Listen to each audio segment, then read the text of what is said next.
few moments of silence for our Houston victims.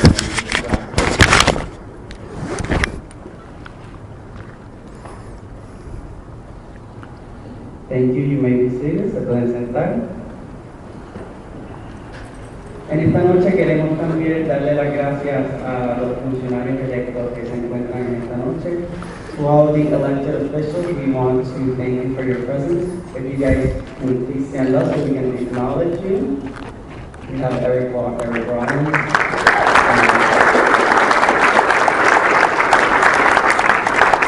Como funcionarios electos, ¿verdad? Es bueno que conozcamos y sepamos quiénes son las personas que nos representan. Para seguir, vamos entonces a tener por aquí a Andrea Romero de Organized Florida.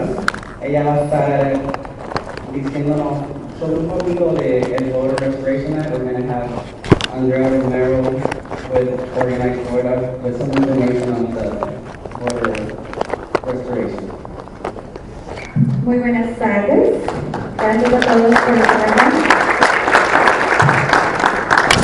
Yo estoy muy contenta de estar acá con ustedes esta noche.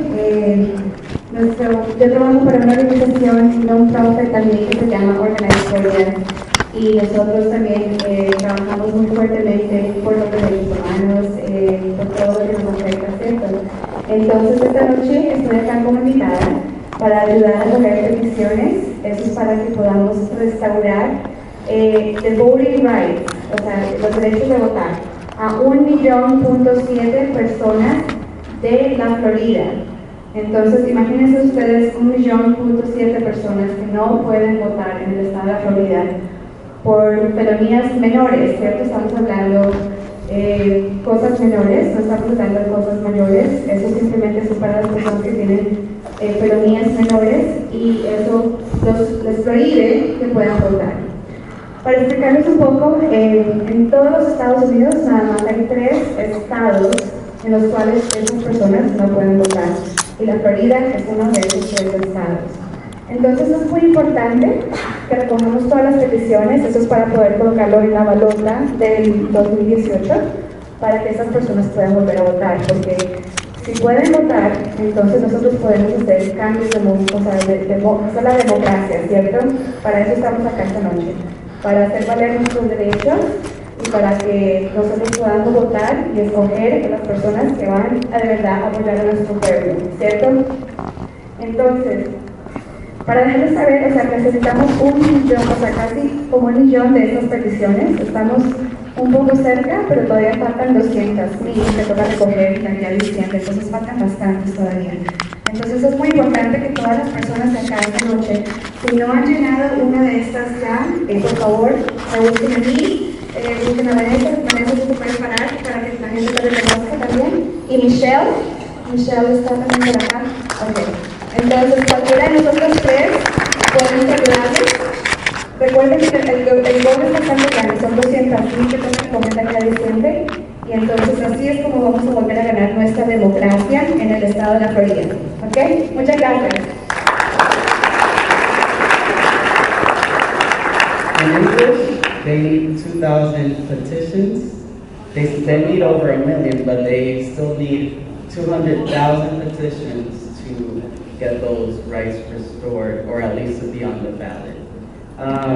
Para continuar, les queremos dejar saber que Mision Boricua es una organización que se involucra con la comunidad latina, con la comunidad puertorriqueña, enseñando la historia, la cultura, la música y sobre el arte de Puerto Rico. También nos mantenemos bien cívicamente envueltos con personas de la política para que nuestras personas, nuestra gente sepan cómo son los procesos políticos en los Estados Unidos. Mision Boricua is an organization that focuses on the arts, culture, history of the Puerto Rican people. We also maintain a lot of civic engagement so that our people know and understand the way the United States works with politics. To continue, I want to bring up all of the members of Mision Boricua and our fearless leader, Soraya Ríos.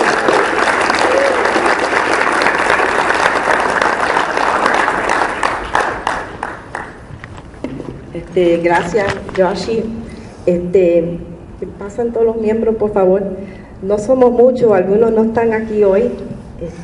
Uno de nuestros miembros, Mark Berríos, acaba de graduarse de Escuela de Leyes y está en Miami. We are not many. We don't have a high volume of members, but I'm so proud of what we have done today.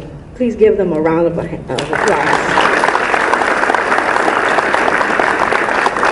We've got Maria Torres, who's the Vice President, Michael Dorta, who is our Treasurer, Mildred Wright, who is our Secretary, Anita Acosta, Peter Joshi Cora, Daisy Morales, Madeline Messina, Ivan Torres, who will be here shortly, Roberto Yuyo Gonzalez, and as I mentioned before, Mark Berrios, who is finishing up law school this week in Miami. I'm so proud of you.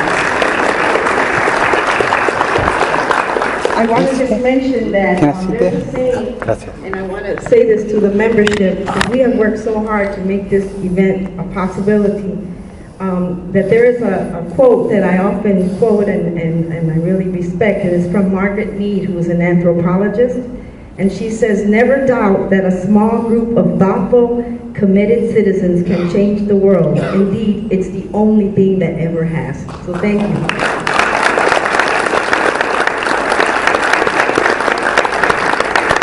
I would also like to thank Acacia, Carlos Nazario, for helping us obtain this location. The last time Nelson came, it was really difficult.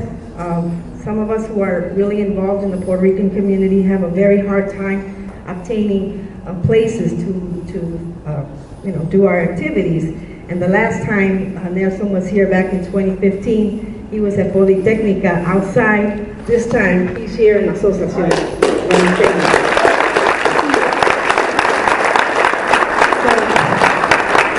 Thank you all again for being here and supporting this mission, and all of you are welcome to join. Todos también bienvenidos. Necesitamos que más personas se unen a Mision Boricua. Remember, we are going to launch our Mision Boricua webpage in a couple weeks, misionboricua.net.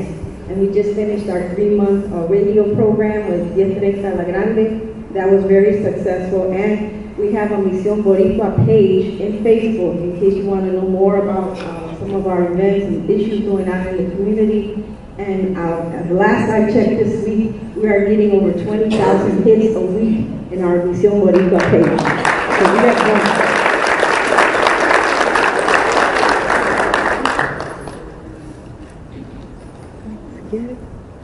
We're going to take a real quick picture with Nelson since we're all here up in the front right now. Nelson.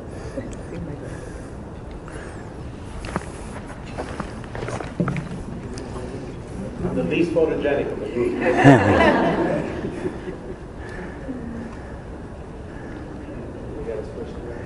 Yes. Yeah. Get closer, yeah. Good.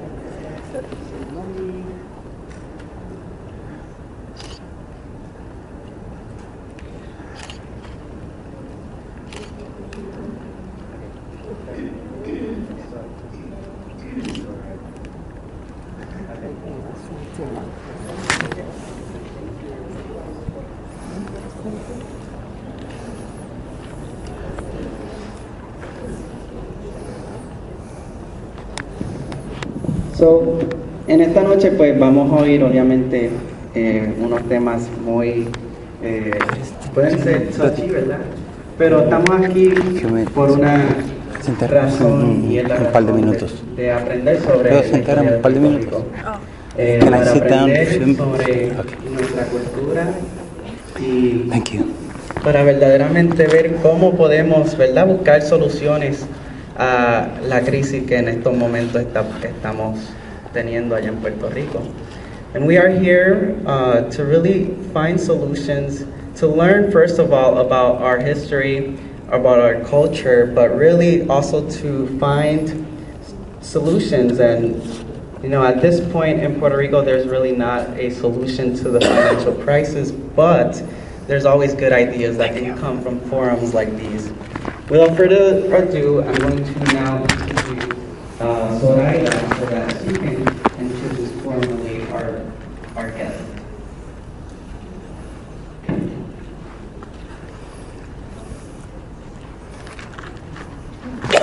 Gracias, Joshi. I don't know if Joshi mentioned it, but Mision Boricua started about 2 years ago. We started with the idea of trying to organize in the Puerto Rican community. And what we found is that most of our events and occurrences were not being recorded or advertised in the local media, both in Spanish and English.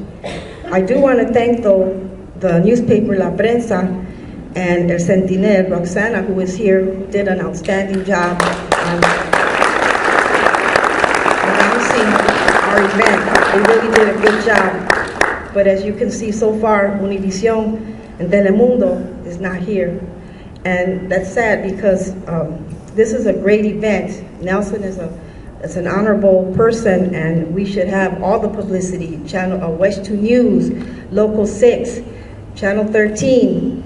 They're not here, and that's usually the case. And that's one of the reasons why we started Mision Boricua. That has to change, and that's why we're asking people to join us, because we're 10, but imagine what we can do if we were 20, we were 30.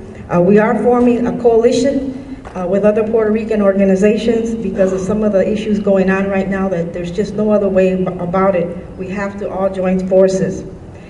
I also wanted to mention that some of the issues we've worked out in the past is the Rico Picard issue, and that was Rico was an activist who passed away back in 2013, but in 2014 there was a law passed here in Florida, signed by the governor, where there were 73 people on this legislation to have just 2 markers, not change the name of a street, have 2 markers placed on Cimarron Boulevard in his memory, and today the markers are still not there. In order for the markers to be placed up, the city of Orlando, the beautiful, right, the beautiful city, they have to sign a resolution and pass this resolution so the Department of Transportation could do their work, and it still hasn't happened. And every single time, year and year, time and time again, every time there's a board, there's a power that's going to make decisions in this community, they never can find Puerto Ricans, never. And yet, what other race has brought universities here, banks here, medical centers here? Puerto Ricans have been very active in this community, and it is shameful that today we still don't have the representation and the respect that we deserve. I wanted to also mention that there's a gentleman by the name of Will Santiago Vieira. He lives in New York, and he's also very good friends with Nelson. And that is how we all are really here today, because that's how I met Nelson Denis. Will has some serious health issues, but despite all of that, he's very active in promoting the issues and concerns in the Puerto Rican community. And he called me a couple years ago. He has a program on the internet, and he was doing a program on issues regarding the Puerto Rican community. And he asked me if I would be on his program, and I said, sure, why not? I've been working with the Puerto Rican community for decades. And he said, there's going to be a gentleman also on the program whose name is Nelson Denis, who just wrote this book, and this was back in 2015. And I said, okay, fine, you know. So Nelson was on the program. And I really liked what he was talking about. I said, wow, this book really sounds interesting. I bought the book, I read it, and I contacted Nelson, and we became in contact ever since. So in 2015, one of the events that we wanted to do as Mision Boricua was to have Nelson Denis come to Orlando. And it worked out because he was doing a presentation at UCF for the Puerto Rican youth leadership, which they're going to be having next month. You'll be hearing about that in a little while. And he said, well, I can do their presentation and then I'll do yours. And that's what we did. And that's how, you know, Nelson was made popular here in Orlando, because no one really knew about him. So that was back in 2015. But since then, and this is the scary part, when people say to me, you know, I read his book, I met him. Like, that's it, it ended there. Well, since 2015, a lot has happened, and a lot is happening in the Puerto Rican community. And we need to know what's happening and what we can do to make a difference. Since then, since that 2015 presentation, there's now Promesa, la Junta Fiscal. Hundreds of university students from Puerto Rico went on strike that lasted for weeks. Pensions are being decreased by people who worked a lifetime. Vieques is still not cleaned up. And the ashes, cenizas, in Peñuelas is still harming and hurting the community surrounding that area. Schools are still closing. There's still a mass exodus of Puerto Ricans coming here. But remember, that mass exodus, it is nothing new. They make it look like, oh, this is the first time this has happened. No, it's not. We had a mass exodus of Puerto Ricans back in the 50s, where over 500,000 Boricuas left Puerto Rico. And in the early part of the 1900s, thousands of Puerto Ricans left Puerto Rico when they were told that they were going to have all these economic promises in here in Hawaii, and many left. And it's a heartbreaking story to hear what actually happened with the migration of Boricuas going to Hawaii. And if anyone wants to know anything about a book that was just written about it, I ask you to please, contact me. It's an amazing book that was just written by Daniel Lopez on the history of Puerto Ricans in California and Hawaii, starting from 1850 all the way through 1925. The cabotage law, that's still in full force. This law has been in effect for almost 100 years. We have to pay more for anything we purchase in Puerto Rico because of that law. It deprives us of billions of dollars to promote our economy, and it deprives thousands of employees from being established in Puerto Rico. Our guest speaker, Nelson Antonio Denis, is an attorney, a writer, a film director, and former representative to the New York State Assembly. As editorial director for El Diario La Prensa in New York, Denis published over 300 editorials and won the Best Editorial Writing Award from the National Association of Hispanic Journalists. Denis was born in New York City and is a graduate of Harvard College, where he earned a degree in government, and in 1980, a Juris Doctor from Yale Law School. He then went on to work as an attorney in New York. Denis' screenplays have won numerous awards. He has written many editorials for major newspapers, has been a political commentator for many radio outlets, and has conducted numerous presentations on his book in Puerto Rico and throughout the United States. Before and during his years as an assemblyman, Denis conducted a neighborhood legal clinic that provided advocacy, advice, and free legal services to the residents of East Harlem.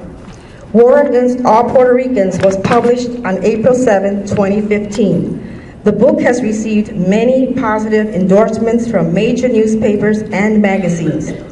Gozamos magazines reported that, and I quote, Nelson Denis doesn't just give us history, he gives us history on fire, a thoroughly researched indictment of over a century of U.S. policy toward a small island, a full-throated eulogy of brave heroes, men and women of conviction who devoted every drop of their blood to a people and a principle, end of quote. In March 2016, El Nuevo Dia, the largest newspaper in Puerto Rico, reported on the 25 best-selling books in Puerto Rico over the past year, which was during 2015 through 2016. War Against All Puerto Ricans topped the entire list. It is my honor and pleasure to introduce to you our invited guest, Nelson Antonio Denis.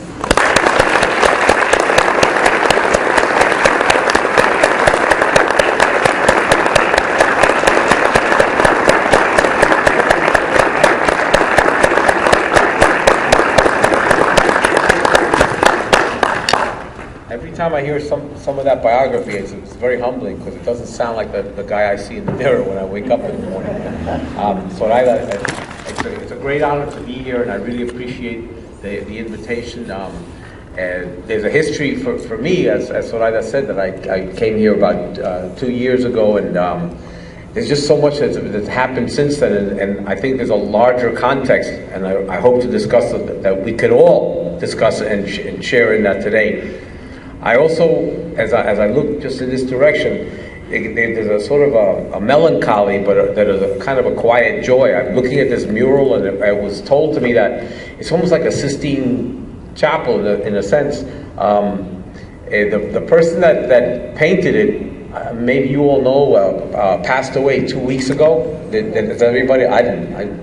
And so just the thought that, you know, we're here, and you know how sometimes you feel that a family member has to do certain things and reach closure, and then se pueden ir, and I have the feeling that, you know, that was, in the end, that was very important to him, and that he had to finish painting that, and then he could move on, and it's in that spirit that we come together very often, as Zoraida said, without the benefit of major media exposure, a lot of hype, but actually with a great beating heartbeat.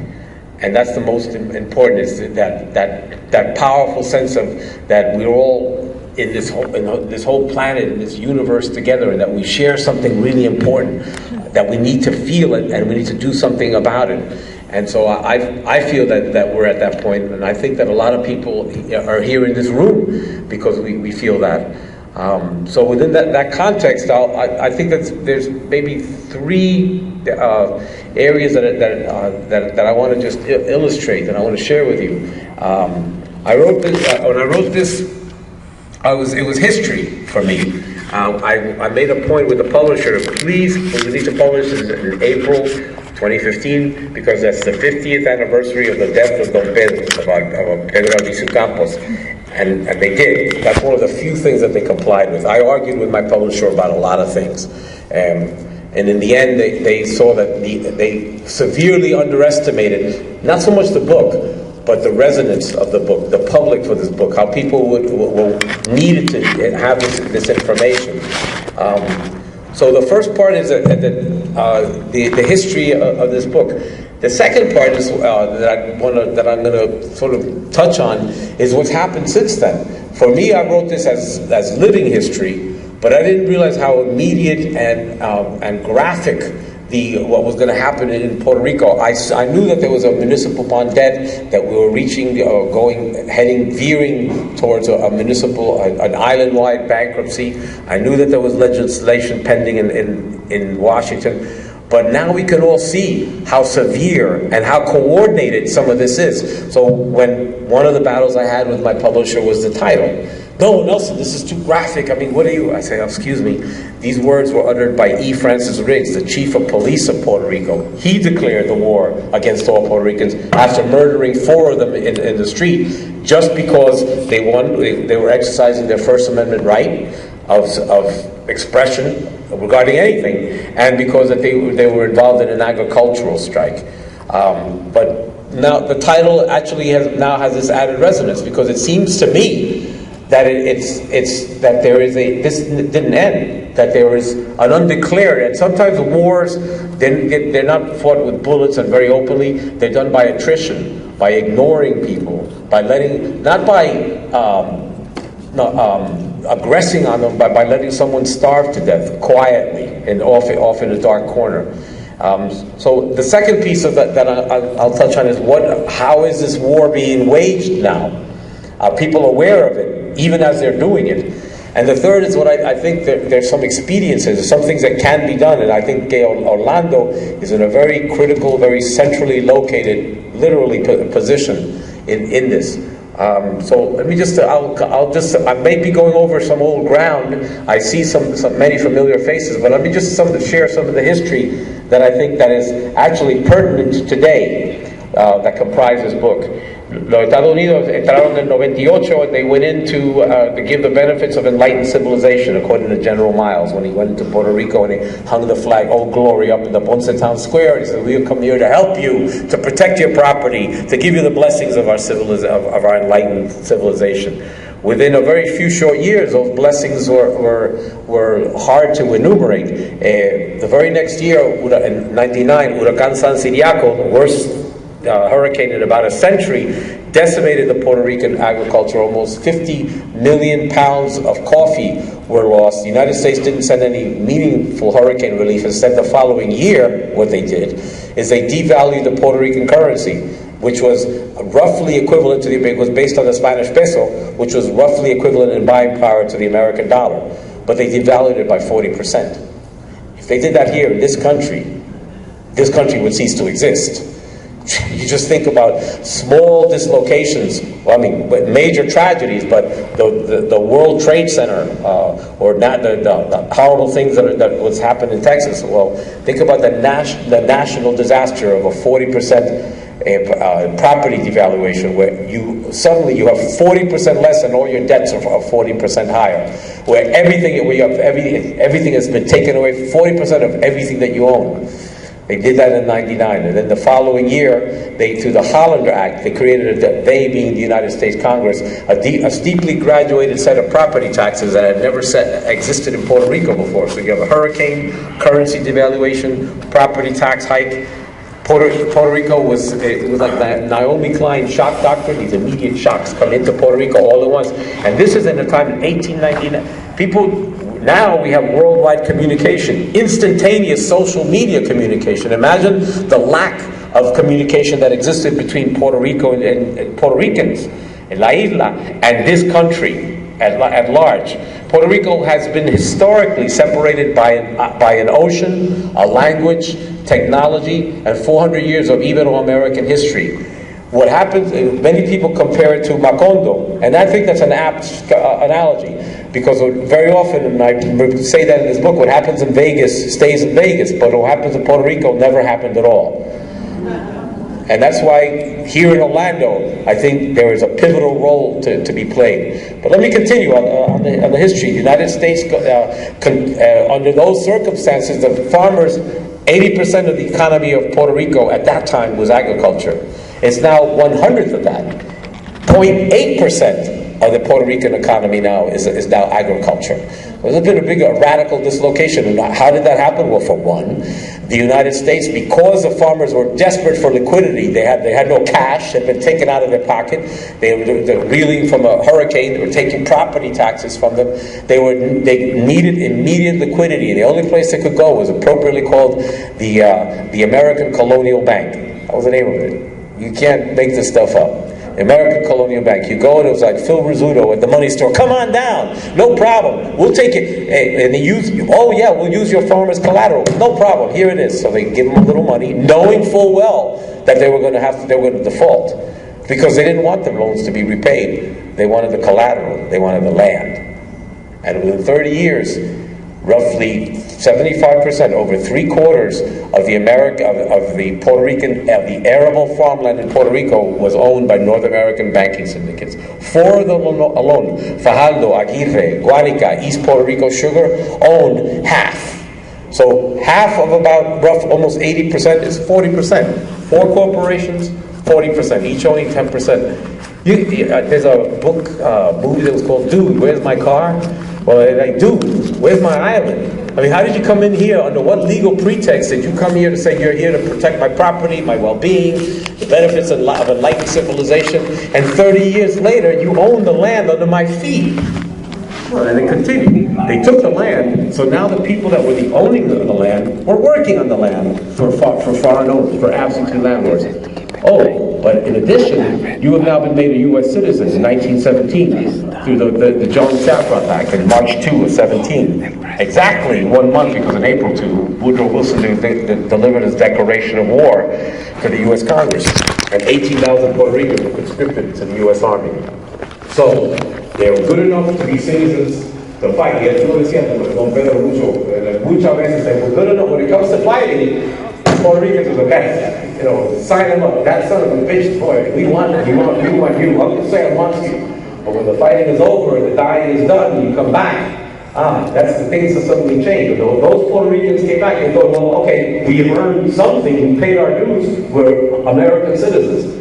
Little did they know that under the territorial and supremacy clauses of the U.S. Constitution, it was a qualified citizenship, because under those 2 clauses, Puerto Ricans don't receive the same privileges and immunities as the rest of the United States. And they found out when they came back from World War I and the Depression started to hit, and they thought they were going to get at least a minimum wage, and that was found to be, by the Supreme Court of the United States, unconstitutional. that the Puerto Rican legislature could not enact minimum wage legislation on its own because of ultra-virus is beyond the scope of the jurisdiction. That they do not have the authority to do that. Just like now, they don't have the authority to violate the OIA to declare any bankruptcy protection for themselves. Same thing. So you can go and fight as a citizen, go back. ¿Cómo está la familia? Bien, bien, bien. Estamos allá cultivando para, aguacate. Dejé el cargador de allí. Porque, you know, there's no in my phone. Can I borrow your phone? Si use it para grabar más. Mientras yo estoy grabando con la cámara. No, pero no tengo casi idea. Depression, when those corporations started squeezing more and more for a profit margin because they needed it because they were in depression. Then is when the stuff hit the fan and they had an island-wide agricultural strike led ultimately by Pedro Albizu Campos and the Nacionalista. And it was then that the United States, for a brief moment in time, recognized Puerto Rico, but as a problem.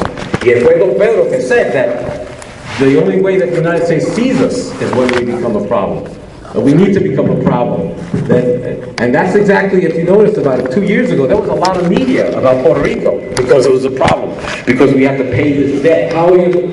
They have a prevent legislation, they do this and so forth. Now you don't need much about Puerto Rico. It's all the front pages. What's going on is what we need to be aware of here, because it's the slow death of 1,000 needles that's been applied to this island for over 100 years. So the history, I'll just go quickly because I think I discussed it when I was here before. It hasn't changed. The agriculture was taken over by the United States. They put in a Jones Act, Section 27 of the Merchant Marine Act of 1920, stipulates that no foreign registry vessel can go from one port to another. There was a rationale for that because the German U-2 boats at that time were the superior marine technology. They had sunk over 5,000 vessels during World War I. So there was a real bona fide concern to protect the shipping, the coastline, and the trade routes in the Atlantic immediately after World War I. And that was the rationale, the public policy behind the Jones Act at that time. But 7 years later, there's no German U-2 boats lurking off the coastline of Puerto Rico. So there is that doesn't exist anymore. Pero mire, señora, ¿sabe qué? Después de la va a estar en la página Información al Desnudo. Ya aquí me dicen, Jimmy, el muchacho aquí que estaba grabando, yo estoy grabando para nuestro programa de radio y televisión de Nueva York. Entonces usted puede ir a la página nuestra, InformacionAlDesnudo.com. Por favor, le preguntas allí. Sí. Pues yo tengo una cámara allá al frente. Entonces estoy cargando este para tomar más fotos por afuera. ¿Cómo te llamas? Violeta. Violeta. Pero, ¿tú eres Violeta? Qué precioso. Pero yo le he visto otras veces a usted. Chungo. Placer. Cualquier cosa le preguntas a Jimmy. Jimmy te va a decir, mira, cuidado con ese chungo. Esa gente son malas. The entire energy grid of Puerto Rico, the PREPA, the Puerto Rico Electrical Power Authority, runs on oil. Puerto Rico has to import oil. So all this energy has to be imported at a hyperinflated price of 15 to 20% more. The United States, ¿Cómo te llamas? Jessie. Jessie. ¿Tienes un pantalonetito que me regales? Yo te lo vi sin pagar. Nosotros tenemos un programa de información al en Nueva York. ¿En Nueva York? Sí, yo estoy grabando. Si quieren me das la otra para repartirla. Yo estoy grabando desde allá al frente y entonces conseguí un asistente que me está ayudando. Así, pero nos mantenemos Y tú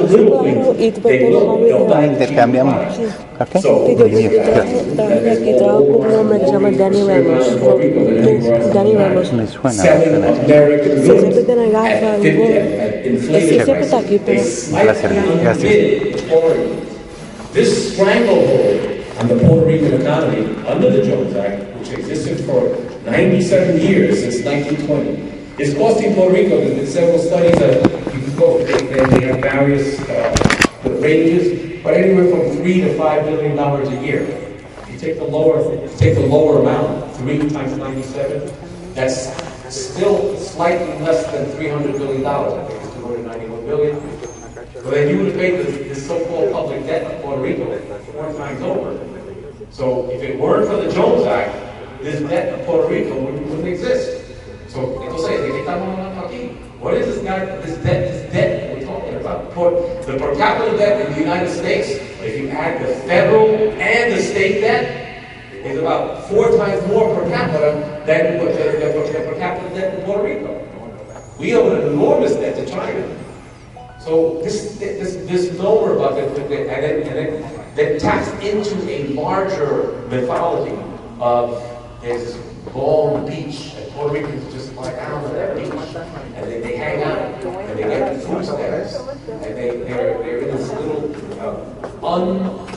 unearned paradise, and we have to basically go down there and teach them how to work and how to be good Americans. You know, screw you. We've been giving to you and supporting you.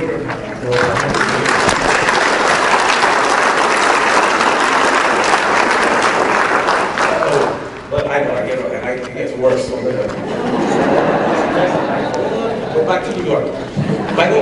By the way, Will, I gotta say something for Will Viera, because he is, as you said, that he's dealing with some things. Will and I just finished. I wrote a screenplay, and we filmed it over the last 7 weeks. Will was my director of photography. Will loves and hates me right now. But Will is a great friend, and we just spent the last 2 months together making this movie, and so I'm really proud. I really thank you for following up with him, and so he sends his love. Yeah. So we're at this point now in our history where it's repeating itself, because exactly what happened in the beginning, where they somehow this foreign group comes in, and so there's this benign entity, this benevolent despot that's going to come in, it's going to teach you how to live, teach you who actually I would say in my book, and I'm not plugging the book, although I can't help it mention it. There were senators, U.S. senators on the floor of the Senate that were comparing Puerto Ricans to calling them cannibals and heathens, and they had absolutely no concept of what Puerto Rico, that they had an Ibero-American history, that they have the longest standing governor's mansion in all of Latin America, that we have music and literature, that we are deeply Catholic. How can you be a savage headhunting cannibal and they had no knowledge? And still to this day, you may have noticed that Congress people often have the attention span of a gnat. And so there's a learning curve that has to be reinstated every 2 years. And this this battle is being fought from 1,500 miles away. Plus, now you have what's called dark money, because under the Citizens United decision, any amount of money can come in under anonymous. You're all familiar with Citizens United, right? Citizens United allows, authorizes corporations to introduce unlimited amounts of money into campaigns, so long as it's quote unquote unrelated to the campaign. Usted lo sabe, el señor Ramírez. Así que the Citizens United is like carte blanche for buying the political system. But there's not only 501c3s, there's 501c4s. 501c4s are corporations that can be created to pursue a public policy. And that money can also be used anonymously. And 501c4 corporations were used against Puerto Rico. During when they were the pending legislation for the Chapter 9 bankruptcy, they were calling it a bailout. Not a bailout. Restructuring your debt is not a bailout. Making it possible for you to honorably discharge a debt is not a bailout. But it's been misconstrued So that's what's going to continue happening with regard to Puerto Rico. Our story is going to be filtered by other interests. The interests that filtered this one were clearly the hedge fund companies and the ones that owned a $73 billion debt, and they're looking for an immediate cash payment. They put pennies on the dollar. Maybe they invested 5 cents or 10 cents on the dollar, but they want $1 worth of return. They violated the Constitution of Puerto Rico because Puerto Rico can only pay legally 16%, a 16% override on its GNP. It can only accept 16% debt, 16% of its gross national product. Well, the debt that Puerto Rico has year after year after year was far in excess of that. They created something called FINA bonds to circumvent the constitutional restrictions against this debt. Who did this? Wall Street. Who's looking now to circumvent that and still get paid? The Wall Street interest. So this is nothing new. I mean, there's been a red carpet from Puerto Rico, from San Juan to Washington, D.C. and Wall Street from the beginning. The first governor, the first U.S. appointed governor, Charles Herbert Allen, he only stayed in Puerto Rico as governor for 17 months. He handed the first fiscal year's report to President McKinley, and then within 2 weeks of handing that report, he took that same report to Wall Street and renounced the governorship and became treasurer, then president, then chairman of the board of the American Sugar Refining Company, which today is known as Domino Sugar. This man became the king of it, and you don't hear about him very often. Charles Herbert Allen appointed over 600 American U.S. expats into the Puerto Rican bureaucracy, and then they returned the favor to him by giving him favorable tax preferences, land easements, no-source contracts, first bids on public lands. And he was able to amass a sugar empire. And when they saw, people in Wall Street, capitalists, what Charles Herbert Allen did within 17 months, that's when the carpetbaggers started to come in. That's when they saw, wow, there's something to be made. Puerto Rico is not just a naval coaling station. There's a whole new frontier of profit. And if you think about some of you may be familiar with the Turner Frontier thesis. There was a history professor named Frederick Jackson Turner who interpreted American history through the existence of a frontier. He says, siempre cuando había una frontera and there was land behind it, all you had to do was kill a few Indians and make your peace with God. It's a hell of a business plan, right? And it would work. But at some point, you ran out of land. You reached California. Well, that coincided with maybe about the late 70s, the Lewis and Clark expedition, War of 1812, the purchase of Louisiana, the war with Mexico. We're now looking into the middle of the 19th century. You turn around and now you build the infrastructure, the railroads, and the vertical, the cities. By about 1900, if you look at some of the newsreels, you'll see that it was different, but the cities were there. When you see some newsreels of New York City, I mean, it was a megalopolis already. It was a large city. So, in other words, the real estate in the United States was taken. The United States was now becoming a mature capitalist environment. So Puerto Rico came at a perfect time for all this very greedy but also aggressive capital. Where will they find their next investment? Puerto Rico it was a free-for-all. And that's what happened. Charles Herbert Allen opened up that free-for-all in Puerto Rico. It's continued. They have corporate tax abatement deals for American companies whereby they have 20-year tax abatements on all interest, dividend, and capital gains income.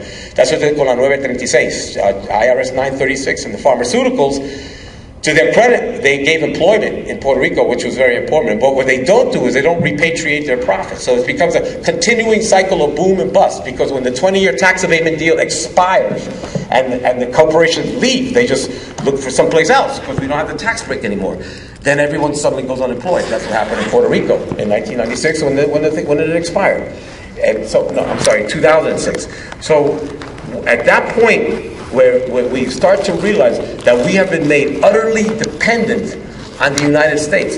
They took away I wasn't there, okay, but let me just take the liberty, I was born in New York, Maya de Cagua, but estamos entre familias, so let's just call it that. They took away our land, they took away the economy, grabbed it, and then they blame us for not having an economy. How do you... It's like having a race and you cut off a guy's legs and then you blame him for not reaching the finish line. The reason that the public sector, government, is the largest employer in Puerto Rico is because there's no private sector. If you strip away the private sector and you don't allow a capitalist class, a mercantile class to develop, Puerto Rico is an island. By definition, admiralty, the shipping, trade is a foundational part of the economy. But if Washington says, we are going to tell you what your prices are, you use our boats, they're going to go to Jacksonville, and we're going to unload them in Jacksonville, they're going to reload your foreign vessel goods onto an American boat, then it can go into Puerto Rico, and we're going to tell you what the prices are. In other words, and now what's happening is that since Puerto Rico has its debt, and I'm sorry, I'm kind of like going over all over the place, I don't know what the time limits are, so you have to let me know. How much time? 15? Oh, okay. I'll fast forward a little bit. Just like the United States came early on and put you in debt, but gave you free access to capital. It's like a used car salesman or someone that's come to, or maybe here in New York, there's people that knock on my door like trying to sell me utilities. They say, Con Ed is no good, but we have a different energy thing, and then they try to sign you to a contract. Next thing you know, I'm paying like 2 different Con Ed bills. Well, the United States figured out ways of stripping people away of what was rightfully theirs, and then making them pay back for what was theirs in the first place. So now we have this fabricated debt that shouldn't exist, and they specifically disallowed Puerto Rico from access to Chapter 9 bankruptcy, so that it couldn't. Definitely, they paid a lot of money, the lobbyists and the 501c4 companies, to make sure that Chapter 9 bankruptcy didn't happen. They paid the candidates that. Hillary, Andrew Cuomo, Bush, everyone except for Bernie Sanders was out there saying, well, we need to help Puerto Rico. We need to help Puerto Rico. But then when it came to the Chapter 9 bankruptcy, not a word. Because they knew that it would, I'll just tell you part of the quandary that Puerto Rico was in. The American gross national product of the United States is about $18 trillion a year. You can just look that up. The U.S. municipal bond market collectively across all 50 states is about $3.7 trillion a year. That's the amount that Wall Street issues. And it largely goes to pension systems across all 50 states. So if the gross national product is 17 trillion, and in that same year, Wall Street is issuing 3.7 trillion in bonds, municipal bonds. If you divide 3.7 into 17 or 18, that's roughly 20 to 22%. So in any given year, a little over 20% of the American economy is being filtered through these municipal bond instruments. Except the bonds for Puerto Rico are very leveraged because they're triple tax exempt. No other jurisdiction has that because Puerto Rico is not a state. So that's another reason why we can have this discussion later, because I'll go on forever. I don't see Puerto Rico becoming a state soon for many reasons. One of which is Wall Street does not want to lose the triple tax exemption, nor does the Jacksonville want to lose the Jones Act, nor do Republicans want Puerto Ricans coming in, nor does Trump is building a wall. So let's be real about how soon Puerto Rico is going to become a state. But if if Puerto Rico were allowed Chapter 9 bankruptcy, then it could renegotiate its debt, right? That's of the municipal bond. But here's what happened. Then all 50 states will say, wait a minute, what's good for the goose is good for the gander. You're going to give them triple tax exempt status, which is a preferential treatment to us. Plus, you're going to let them renegotiate the debt when they can't repay it. Excuse me, we're going to renegotiate our debt portfolio too. So what would happen if they allowed that for Puerto Rico is that there would be an implosion of the municipal bond industry. And that is one of the third rails of Wall Street finance, municipal bonds. Social Security, no longer a third rail. Apparently, it's not as sacred as it used to be. Municipal bonds, those are sacred. So Puerto Rico is really staring down the rifle barrel of the American capitalist system. And we have to realize that when even well-meaning politicians like Obama, and you have to follow the bouncing ball, Obama says, Congress must act on the Chapter 9 bankruptcy. Notice, he didn't say, I'm going to do something about this. I'm going to expend political capital in the last year of my lame duck administration and make this one of the last things that I do. No, he didn't do that. Nor did he use any of the internal incentives that he could have used to the Treasury Department. Now, he sent down his Treasury man, but they never came back with some sort of deal. He didn't create any tax preferences. There were all sorts of things that he could have probably put into place for those hedge funds, but they didn't. What he did is, he pointed to Congress. Congress must do it! Knowing full well that Congress wouldn't do shit, because Congress is Republican. And they weren't going to do it. So he was engaging in political misdirection. A magician, the hand is quicker than the eye. Look over here, but I'm doing this over here. Well, and that happens with Puerto Rico all the time. So we're in a situation now where Puerto Rico has been backed up against the wall, and here's where the war against the wall, what I said that, we try to put it into 3 parts. I gave you some of the economic history. Well, look at the current history. These hedge fund companies are in a highly leveraged position. Many of them bought on pennies on the dollar because they want a full dollar's return. And they know that Puerto Rico doesn't have the money. But they're going to get something else called P3s, public-private partnerships, which are really P5s. In Puerto Rico, they're public-private partnerships for the plunder of Puerto Rico. Because what they're going to do is they're going to take that pre-existing debt, and then when the default happens, they'll say, that's okay. These bonds were allocated to this highway, and you can't pay this debt. We are going to create a public-private partnership and administer your highway for you, because we want to help you, because apparently you're not able to do it yourself. You don't know how to run a highway, but we'll come. It is that way that PR22 and PR5, the 2 most profitable highways in Puerto Rico, are now under a 45-year lease to Goldman Sachs and the Abertis Corporation from Spain. And by the way, when they announced the 15-year extension for Abertis, they put former ex-governor Luis Fortuño on the board of directors. So everybody is guilty in this, all right? The PLP and the PNP, or the PNP and PPD are the PLP, the party of lining their pockets. All of them have been involved in this. So we're in a situation now where it's kind of like in a quagmire. It's hard to get traction in Puerto Rico because wherever you turn, they come with this Orwellian solution called promesa, which is basically putting that it's like a fox guarding the hen house, because the people that were really the appointees on the physical control board were attached to Luis Fortuño's administration. And Luis Fortuño, whom I just mentioned, created more debt in his 1-year administration of 4 years. He created $16 million in debt, more than any other governor in the history of Puerto Rico. Then he goes to Washington and says Puerto Rico has a debt problem. It's gallows humor. It's sad. And so we're at a point now where we can't allow the media, we can't depend on the media to tell our story. They're not. Mary Williams-Walsh, the person from the New York Times that is apparently the economic writer assigned to Puerto Rico, she always misses the boat, and she's always putting her finger on the scale just a little bit on the side of Wall Street, if you read between the lines. And all it takes is just that little bit to then steer public opinion in one direction or another. Because here's what I see happening. This whole thing about Whitney Rosselló and his Tennessee plan, I mean, that sounds like Annie Oakley or, Andy Oakley.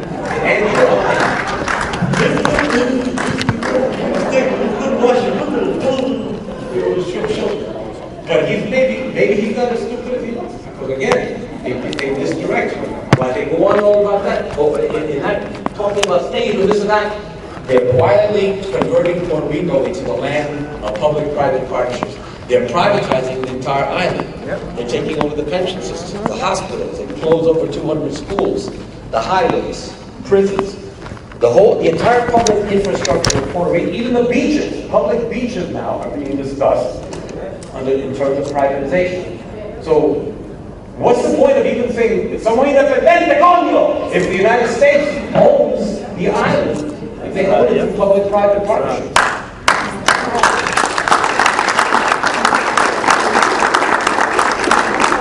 So, what I see here, and I sort of laid the foundation for how they did it in the beginning, with the land, and then offering you these loans, and then taking your land. That's basically where we are now, except they're doing it with the public infrastructure, the government-owned assets of Puerto Rico. And that's why we see now John Paulson and Nicholas Prouty and other billionaires, U.S. billionaires, getting 20-year tax preferences through Act 20 and Act 22, where again, they don't pay dividend interest or capital gains for 20 years.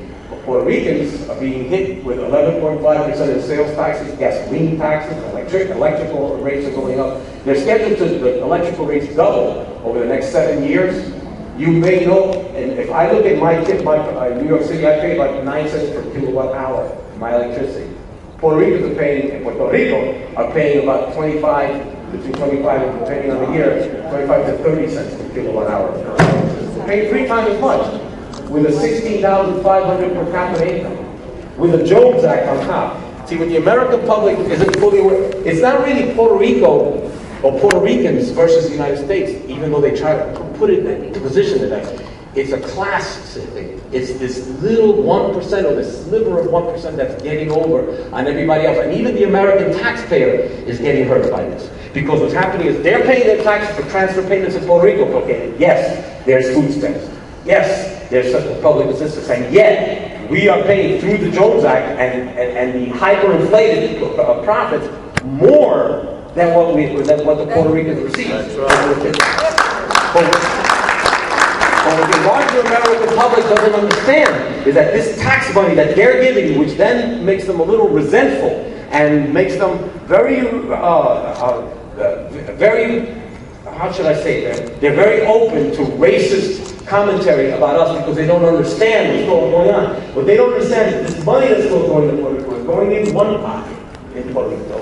It's coming out the other pocket, and it's just going back to the corporations. The same corporations that are owning this Washington, that own Washington through Citizens United. So it's a really difficult situation where I think that Puerto Rico and La Isla, it has to be a resurgence of values. It has to be really basic because it's gotten so deep that you have people storming Walmart on Black Friday. If you go on Google and you Google Walmart Black Friday Mayagüez, you see 5,000 Puerto Ricans storming to get their television sets on Thanksgiving. We have to change that, and people have to maybe get back to the feeling of the land in their hands and the beauty of that, and understand that you can take charge of your destiny again, but it's like one small step at a time. And the way to treat each other, the way to think.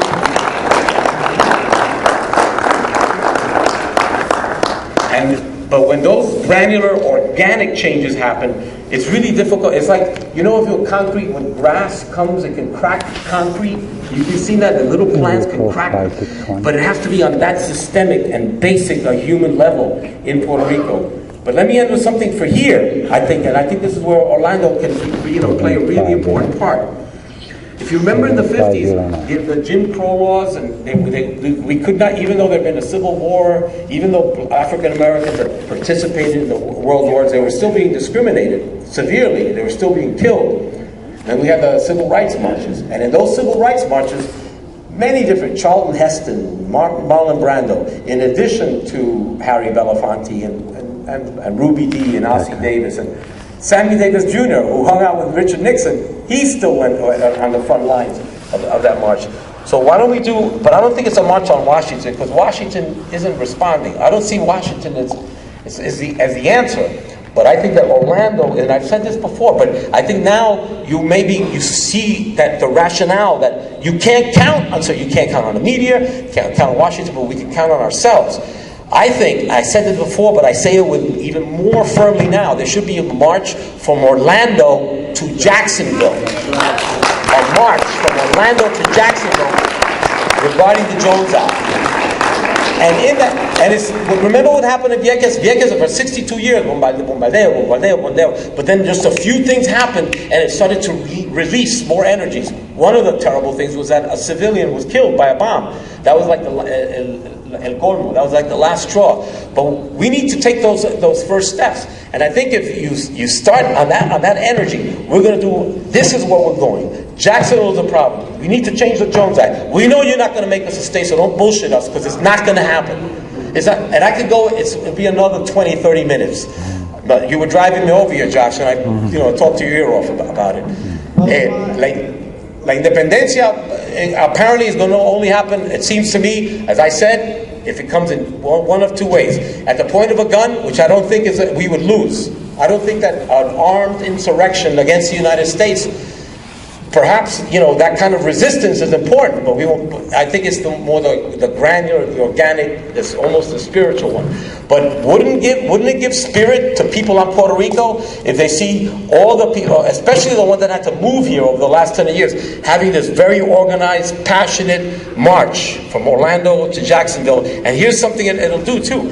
Right now, you might not get Jennifer Lopez because she's selling shampoo, cosmetics, records, who knows what else under the Jones Act in Puerto Rico.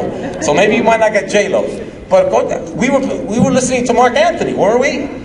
Cantando Preciosa, this and that. Pues Mark, si tú puedes cantar y nosotros compramos tu disco, no joda, march to Jacksonville with us. So now you created a venue. You created, and they say you're with us or you're against us. There's no middle ground here.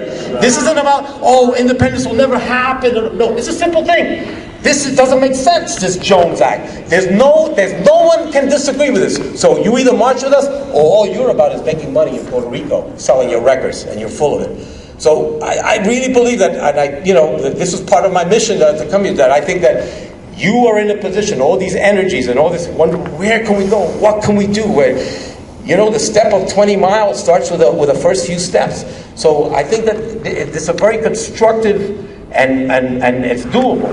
It's doable. I know that Orlando is now maturing politically and is starting to look around, identify as leaders, and that's a good thing.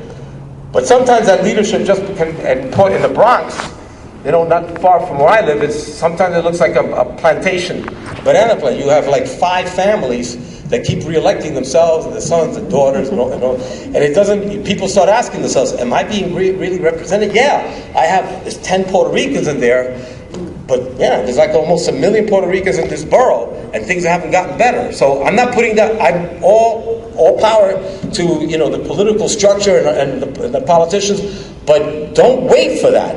Take charge, and I believe that this march is a way to put the power where it belongs with all the people of Orlando. And so, on that note, I don't have any sort of final flourish to give you. I think that this is it's a battle that's based on human dignity. And if the world hears it, the problem is that you have to figure out a way to get into that media prism, like it happened with Yekke. It's just sort of like caught on. We're right. But the story isn't getting out there. And I think we have to make some noise. Yeah. El problema es que there's a lot of noise in Puerto Rico, but we're not hearing it. It doesn't come, and for a lot of reasons. So you're in a position, I really believe, I know I'm starting to wave my arms and everything, but I think that this is a moment in time where the energy, the people, the leadership, the passion that is in this room, that we can look at that mural and make it ours again, that we don't have to give it up, they don't have to move away, and so that Puerto Rico becomes another Disney. We already have one here. We don't need to turn Puerto Rico into Disneyland. And on that note, I'll leave you. Thank you very much.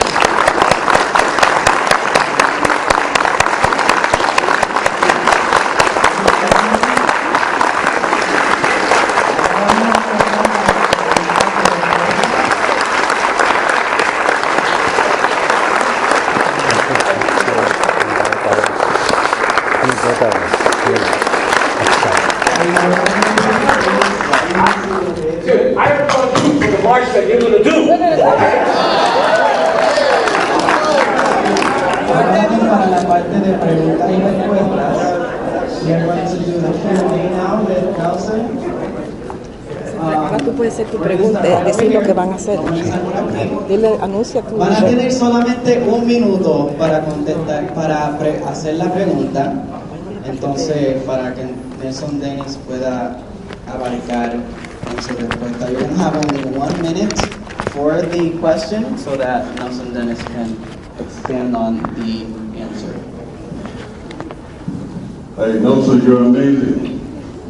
I'm of the offense there. The question for you is, do you know of any legislation introduced by our people like Jose Serrano or the media to really overturn the Jones Act?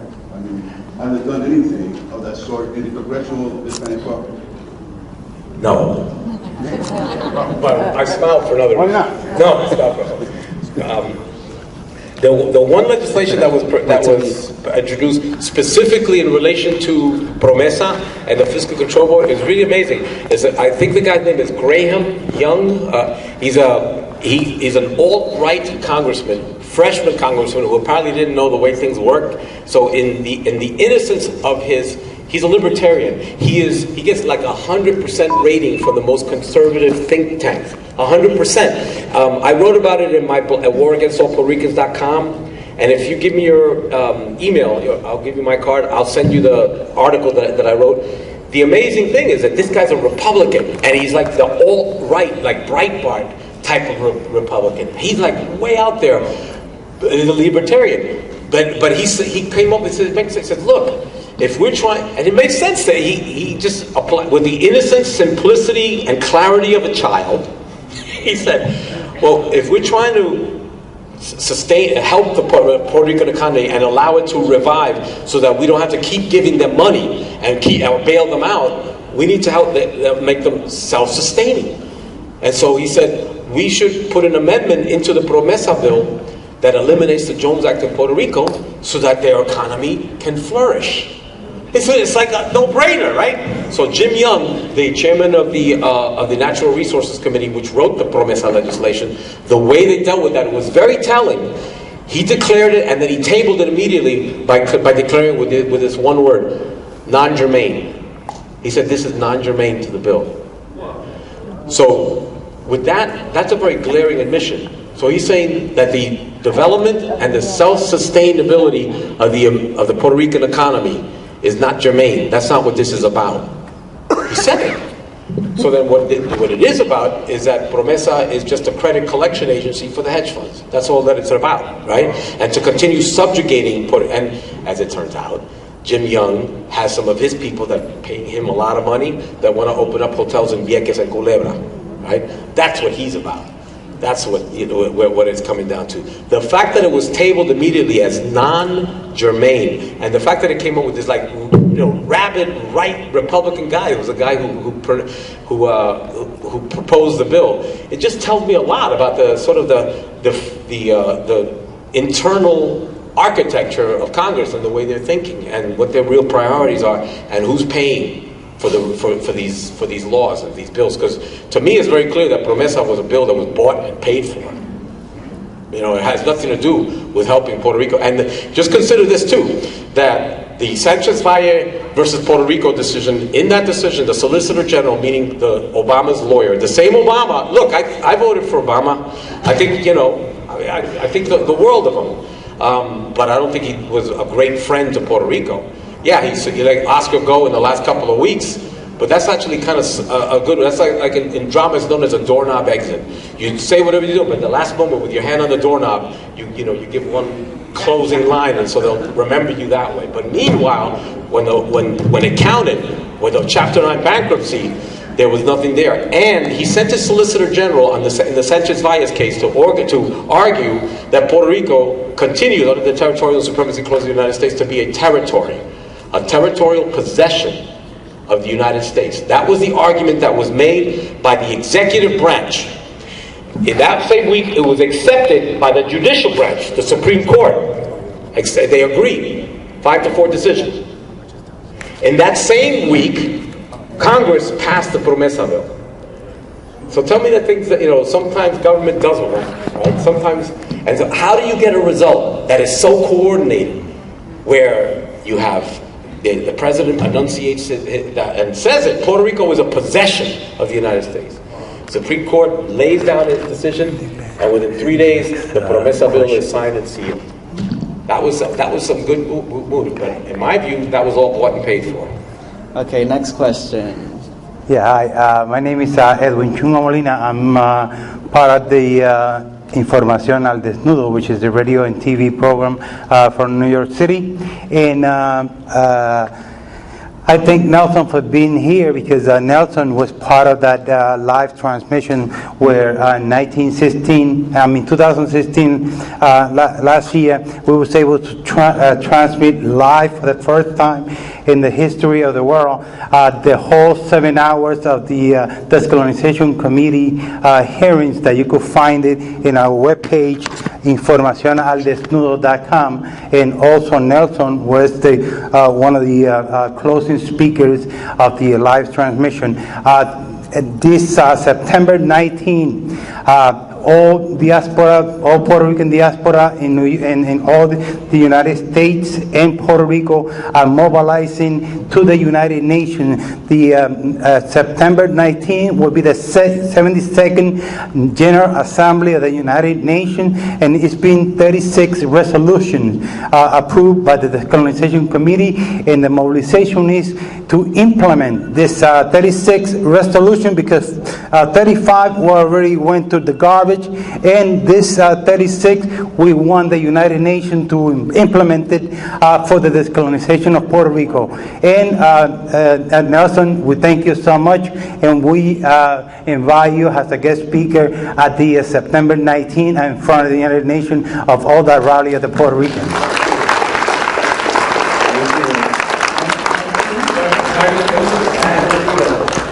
Some lobbyists visited FDR, Franklin Delano Roosevelt, regarding some legislation about 8 years ago, and he said, you know, you convinced me that I should do it, but now you need to go out and make me do it. Because sometimes politics isn't just about being right, unfortunately. And the case has been made before the UN, as you said 36 times. 36 times the UN said, you're right, you're right, you're right, you're right, you're right, you're right, but you're right. That's not going to happen. So this is really important to keep, that mounting pressure.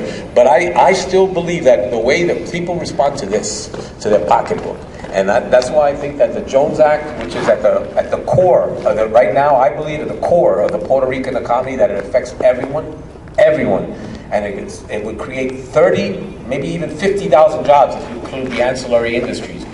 If you had a shipping industry in Puerto Rico that does not exist right now, a shipping industry, and you created all these jobs, and these are jobs that would be organic.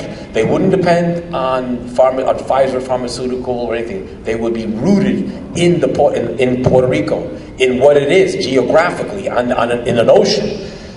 And to reduce this price gouging, this 15 to 20% price gouging, and opening up Puerto Rico to foreign goods so that we're not a captive market. Puerto Rico is the 5th largest market in the world for U.S. goods right now. That small island with that tiny per capita income is buying at such a high volume because it's forced down to them in the Walmarts and the Walgreens, which, by the way, sold my book, so I'm a hypocrite too. I just want to remind everyone that it's 1 minute for questions. Solamente 1 minuto para la pregunta. Y si tienen preguntas y no se quieren parar, pueden pararse en su lugar y hacer la pregunta. Pueden hacerla en español. So therefore, I come back to the Chungo. That's why I think that going back to the al grano and pursuing this Jones Act is important. Not just to have a debate all the time, but to actually do something about it. And I think it could start from here in Orlando. I have one question. When are we going to start that march? Let's do it. Let's start taking some names and let's do it. Let's commit. Let's not talk about it. Let's do it. También observamos la erosión de la democracia y la voluntad popular. Una de las cosas que me llama la atención es, viendo su perspectiva histórica, ¿cómo ve Puerto Rico de aquí a 10 años? El problema se ve es un problema grave, porque lo que acabo de analizar y compartir aquí es el problema de los public-private partnerships. Those partnerships, I'm sorry, voy a seguir en inglés porque para mí es más cómodo. Está bien si continúo, porque si no, entonces me enredo yo mismo. Those public-private partnerships are being negotiated right now, and on very high levels, and in very protected levels. Fortunio is actually he's at Steptoe and Johnson, and he's an extremely highly paid, quote-unquote, consultant. Pedro Pierluisi was doing the same thing. His wife, you may have opened up immediately when he got elected as resident commissioner, a consultancy for the company, and the hedge funds were some of their clients. So it's what's happening that I see in the next 10 years is that little slice of Puerto Rican traders that see an opportunity for themselves, and this is history. It doesn't just happen in Puerto Rico, but this is la cosa está clave ahora. If things are allowed to continue the way they are, the Puerto Rican infrastructure, Goldman Sachs and Avertis, they own the two most profitable highways, and they're making in the area about $750 million a year over the next 30 or 40 years in profits. $750 million a year, and they're really slick. As I said, they put Fortunio on the board of directors of Avertis.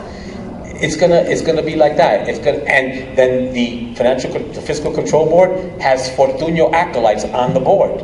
The guy who ran the GDP, el Fomento, the Government Development Bank, he's on the board. They have it's completely riddled with conflicts of interest. So unless something disruptive happens, and I don't think the disruption can happen in Puerto Rico. I come back to this. I know that I'm a broken record. Do this march. I think that's one of the ways to start, because if not, la cosa va a seguir, and then they're going to sign. Once they sign these public-private partnerships into law, that's it. I mean, what are you going to do? You're going to go to the federal court? The federal court is not going to overturn the public-private partnership that were put into place by Promesa.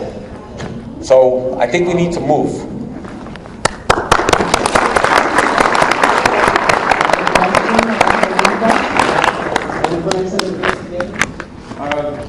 It just seems like this to me has just been recent, finding all this out within the last 6 months. My cousin is 65.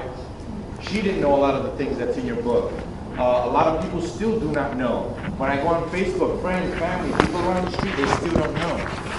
A lot of people do not know what's going on. They just think, it's just, nothing. They don't know. My question to you is, do you plan on coming back to Orlando?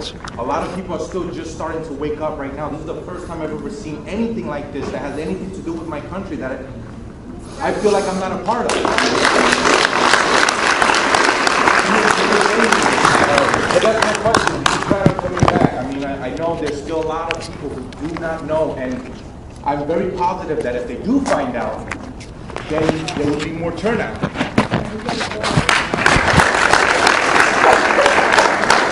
You do me great honor, and I appreciate the honor of that question. I would love to come back, but I would add one, not a condition, but a piece to it. I want to come back when this thing is happening. As a human being, I came here 2 years ago, and I say, I said, if you remember, this is what's going to happen. I mentioned the public, and it's happening. I would hate to come back.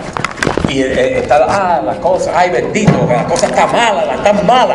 I want to come back, and and when there's a plan, when this thing is happening, that's what I want to do. So the answer is yes, but I want, we need to just get real and make and that's up to you. That's on you. And also, it's on me. I mean, at the end of the day, there's it's really a great compliment to me. But I'm just like a guy. I wrote this book. The information is there. There's nothing I can do. We need, everyone. We do it for ourselves. I'll come back, but the power is in you. The power is in everybody in this room.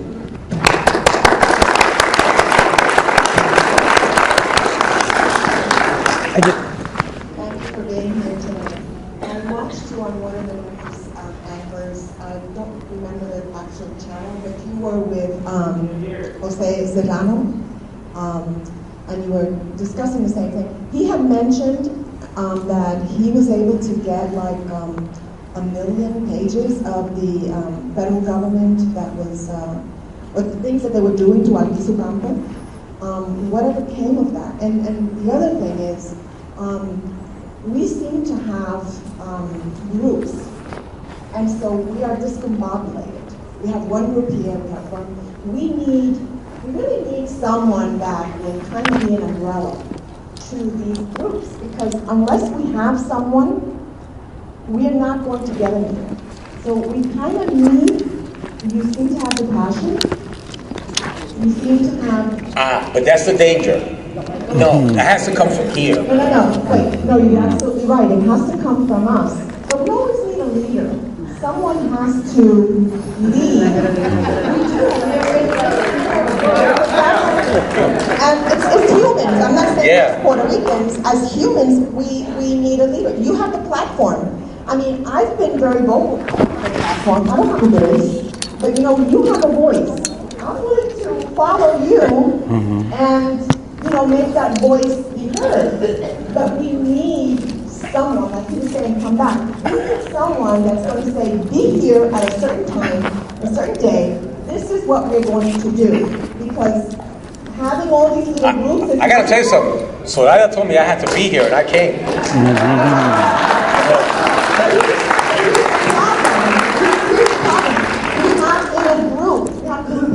Of groups here, an organization here, an organization here. If we don't unite, what good is it? We are forming a coalition. There's going to be a coalition of Puerto Rican organizations that are forming. Because look at right now, where's Denis? Where's Benediction? That's because over and over in our community. But that's because we do not give ourselves to be respected. That's right. That is our problem. We do not give, because we can stand united and we can say, you know what, we're not going to take this anymore. We have the power. We have the number. We have the numbers. You know that we go out to help everybody else and we don't help ourselves? So I appreciate you being here, and I hope that you decide to do something regarding at least guiding us.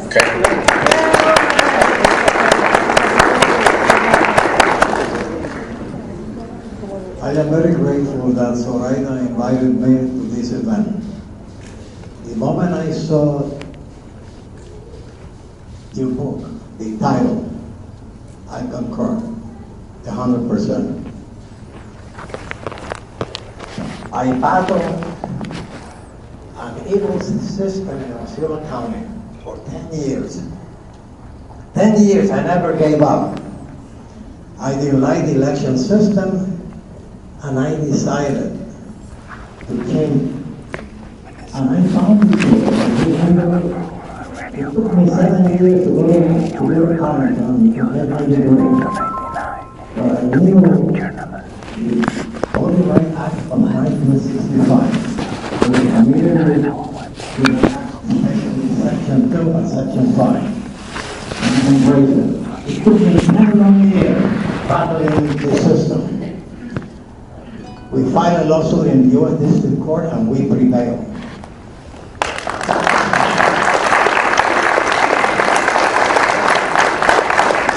I make a commitment tonight. If I have to be the only one from Osceola County to march to Jacksonville, so let it be.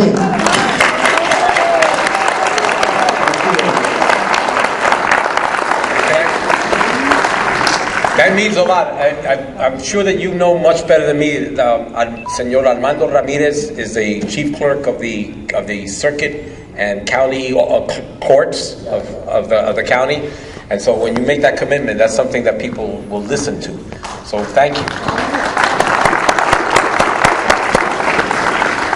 I wanted to, regarding the woman before, that she made a really good, there were two things that she said that were related.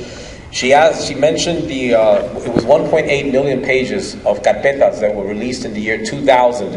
And when I started reading those carpetas, when I found out, that's when I decided, I'm going to read these. And then when I read I read about between 5,000 and 10,000 pages. It's not a 1.8 million, but I saw a lot of things on Albizu Campos, on the bombing of Utuado and Jayuya. A lot of material on the way they treated Albizu Campos and La Princesa, and it became very evident to me that we were basically burned alive. When I read that material is when I decided to write this book.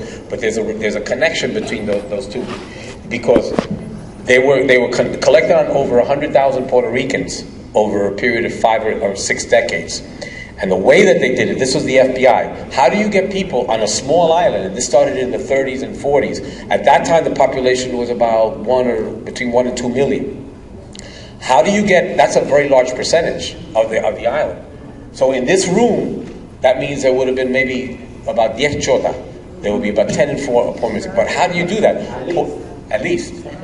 But it's not like Puerto Ricans are inherently disproportionately treacherous or disloyal. In fact, if you look at just the anthropology of Puerto Rico, if you look at that mural, Puerto Rico is like, you know the song "Summertime" and the living is easy. Who needs to betray anybody? La cosa estaban tranquila, nice. It's when this foreign agent comes in and they see profits to be made and let's take this land, listen, let's divide one thing against another. The Puerto Rican character, I think, was affected. I believe. Because here's what happened. You had 6 decades of people not knowing who to trust. It turned person against person, family against family, and it wasn't that individual's fault. It's this easy. You see it on Law and Order. You see it on the cop shows all the time. They'll bring in a guy, and they'll tell him some BS. They'll make some story up about somebody else. Mira, we know you, we love you, but this guy, Joaquin, he said this about you. He said that you know Albizu Campos, this and that, and then he said that's not true. So well, I don't know, but so now, and then they bring in Joaquin. And they tell Joaquin a load of bullshit about this other guy, and so they just start seeding this discord and this distrust, and then they stand back. They don't have to do much. And Albizu Campos said, the greatest danger sometimes is not the FBI. It's 4 Puerto Ricans drinking at a domino table because they empiezan a hablarle, this and that. And it's not, but it wasn't disloyalty. It wasn't disloyalty. It was that you put fear and anxiety into people, and remember these words. E. Francis Riggs murdered 4 Puerto Ricans in the street in Rio Piedras. It was known as the Rio Piedras Massacre in 1935, and then he called the press, and he said, they asked him why. He says, it's simple, because if Albizu Campos and the Nationalists continue to instigate the sugarcane workers and the college students, there's going to be war to the death against all Puerto Ricans. I mean, and then they went and have carpetas. And then they killed 17 people, innocent civilians, in El Masacre de Ponce. A little 7-year-old girl, Georgina Maldonado, shot in the back. So if you have one of the most powerful countries in the world, the United States, and the chief of police declares a war against all Puerto Ricans, and they're shooting you in the street, and they're imprisoning all your leadership, and then if you say something about it, what happened in 1950? They released 5,000 National Guards, arrested 3,000 Puerto Ricans, and bombed the towns of Jayuya and Utuado. That is very powerful persuasion, where people it's a little island. Where are they going to escape to? So you can scare people and turn them against each other. And when I was in the State Assembly in New York, very often I found that, unfortunately, you have 10 Puerto Ricans, and I'm not, that's not, but 10 Puerto Ricans, you got 11 opinions. And it's just sometimes there's the solidarity, the moving forward, that is the primary instinct. That's what we need to get to that and stay on that note. And that's why I was just relating what you said, the woman, the lady, about las carpetas, because I believe that it is that actually even lives today, even in this room, because she also said that we're divided. ¿Verdad? No lo dijiste. Can we have this group and that group? Well, let's get away from that history and everything. Let's be united on this one thing. Let's do this. Nelson, also the flag was banned.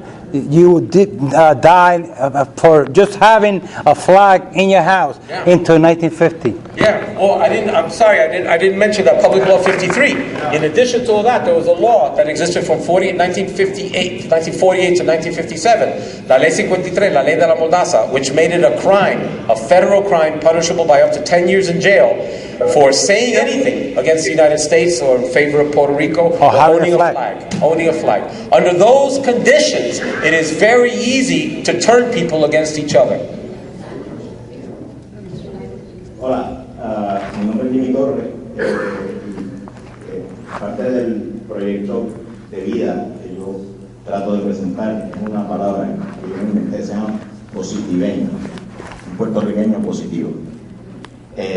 Y yo, en ese carácter de positiveño, quiero felicitar a Zoraida y a Mision Boricua por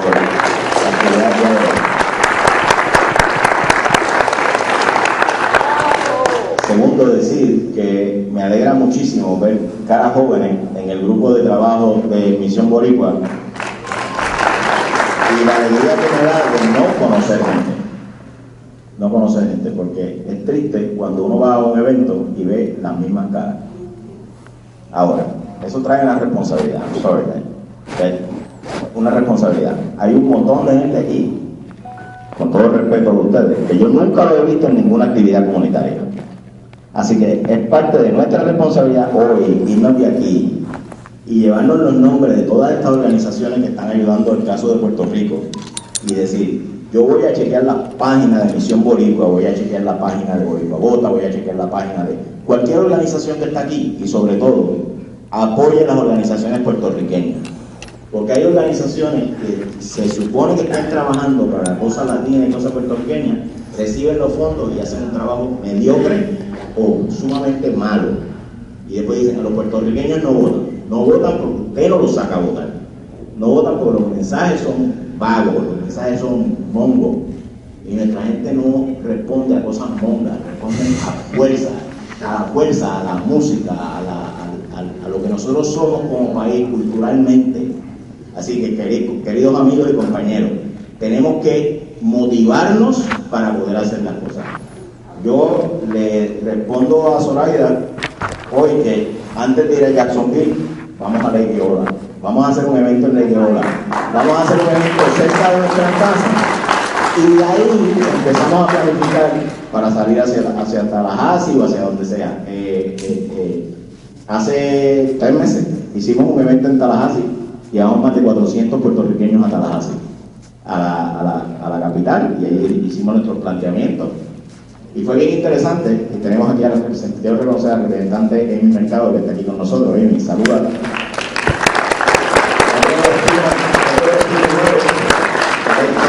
Aquí en esta área.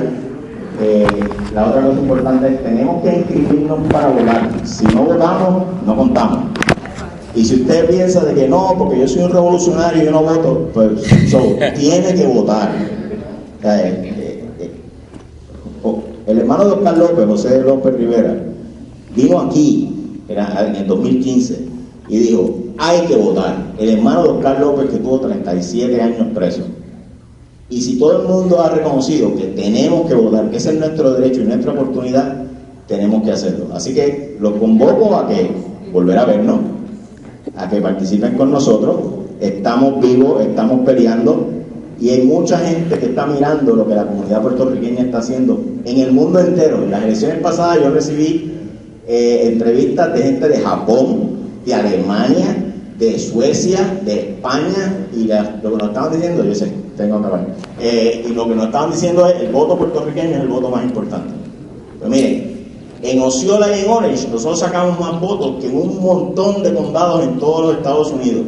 El voto de Hillary fue superior aquí en estos condados que en cualquier otra parte de los Estados Unidos, porque los puertorriqueños decidimos que había que votar y había que votar por Puerto Rico, y nosotros ganamos. Y hoy tenemos un congresista y tenemos unas cosas porque hemos mantenido nuestro deseo de echar para adelante. Gracias por tu aportación, gracias por tu libro y gracias por estar con nosotros.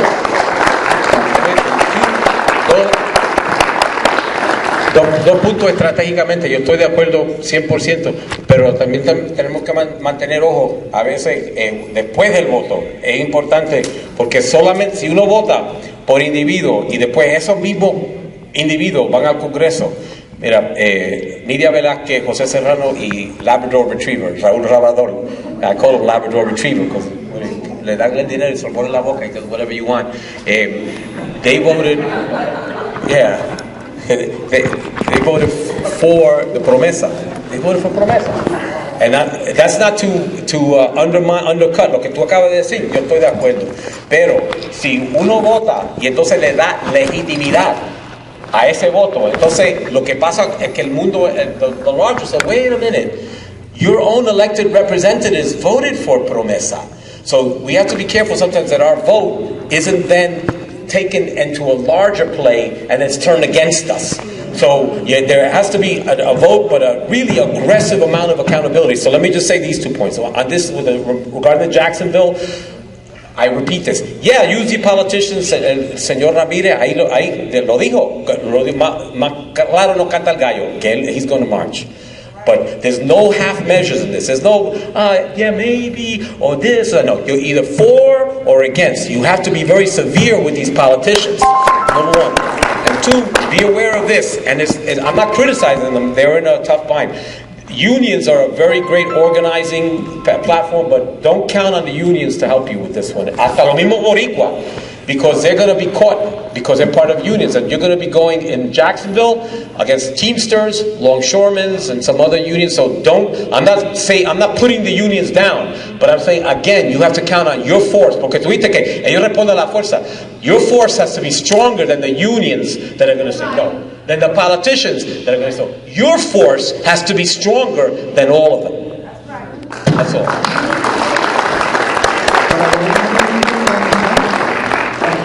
Un minuto, siendo por allí.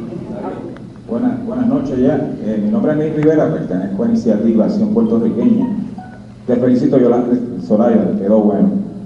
Y quiero hacerle un reconocimiento a un líder que se nos fue con el Señor, pero sigue vivo. 6 años atrás, esto no pasaba. Se llama Enrique Picar.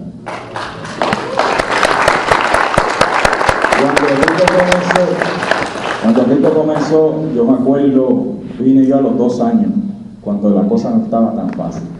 Hoy día, gracias a Dios, gracias a Soraya, gracias a Edwin Torres, gracias a unos cuantos activistas políticos que de aquí del patio, gracias al papá de Amy, Víctor Torres, o sea, se ha ido esto engrandeciendo y las personas están perdiendo el miedo, porque lo que había era miedo. Mira, no hay que tener miedo, porque a ellos no les importa, ni le tienen miedo cuando le ponen la planilla de frente y le cobran los impuestos. O sea, usted no está aquí de cachete, hasta el oxígeno que usted respira lo está pagando. Pues no cojan miedo, esos son derechos, no son beneficios, son derechos. Si usted no defiende sus derechos, va a venir otro y los va a defender para el lado de él. ¿Sabe? Yo no quiero hablar de raza, pero en mi país, Puerto Rico, hubo una raza que en 1962 llegó y se quedó, y por poco nos gobierna. ¿Ok? Y aquí está pasando hoy día lo mismo. Y están llegando poquito a poquito, despacito, ¿verdad? Están llegando y van a gobernar si no nos despertamos. ¿Sabes? Yo no estoy en contra de razas ninguna, porque nosotros peleamos por inmigración. ¿Ok? Nosotros buscamos la manera de ayudar a nuestros hermanos mexicanos. Y no es chiste. Yo estaba llevando un casito, el compañero Jimmy lo sabe, que me dio el permiso de hacerlo. Lo hice, la muchacha iba deportada. ¿Y usted sabe algo? La carta no era para ella, era para otro. Pero el congresista Soto, Daniel Soto pudo lograrlo. La muchacha está aquí. ¿Ok? Ahora, esto se hace, ¿usted sabe cómo? Unidos. Desgraciadamente, nosotros los puertorriqueños tenemos semana.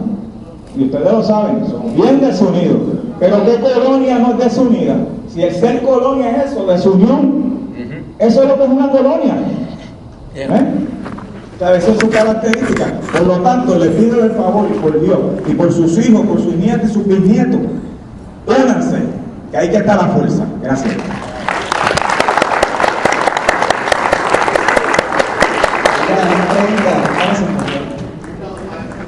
I totally agree with you 100%. My question is, what is being done here in Orlando to educate, agitate, and organize? That's the whole thing, because that's how you organize people. So you have to educate.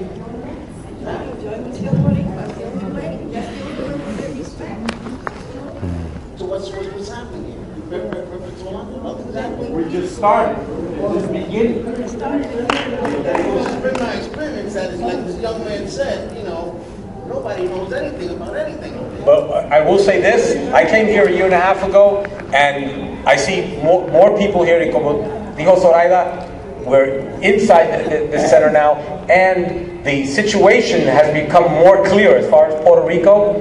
So I think that this is at the, what I said, this is at the beginning stage. So there's no discredit that something is just beginning. But the thing is that now it has to start rolling. I agree with you. Gotta need. But so the question may be, where can you go from here? I think is a good way to.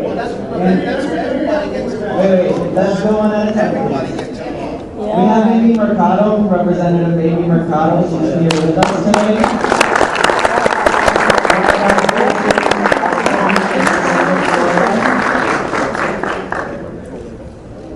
I didn't come here with any intention to speak, but I received an invitation from this wonderful woman who has been in this community for I can't even say how long. I've been here physically 22 years from New York, and I've never seen this amount of people for this type of topic. So to say that nothing is happening is unfair. To say that we're struggling is probably a better spot. To say that we're progressing, we are. We have several of us of Puerto Rican descent that have been elected. First time in all kinds of history. Armando being one, my dad and I as father-daughter legislators of Puerto Rican descent here.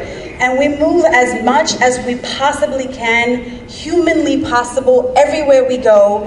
And I can speak for myself. I can say that many times, in my freshman legislative year, I have voted no against certain amount of bills, including our state budget, that has a lot of great things in it, but had a lot of horrible things in it. So I vote no, because I voted my own conscience, and I voted for the people that I represent in my district, 35% of which are Puerto Rican. 60% of my population are Latinos.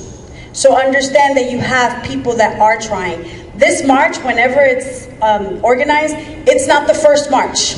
We Puerto Ricans from right here, from Central Florida, marched in 2008 against a racist congresswoman who didn't know the definition of what Puerto Rico was, is, and will be for us. Okay, so we will march. We can march all we want. We still need a plan, we need an outcome, and we need to stick together, because the harder it gets, the easier it is to get us divided. The easier it is to move us aside. The easier it is to attack legislators, both on the state, the national, and beyond, okay, because of one thing or the other. The only way we're able to do anything collectively is if we do it just that way, together, and stick together, because we will be hurt by not sticking together. So thank you.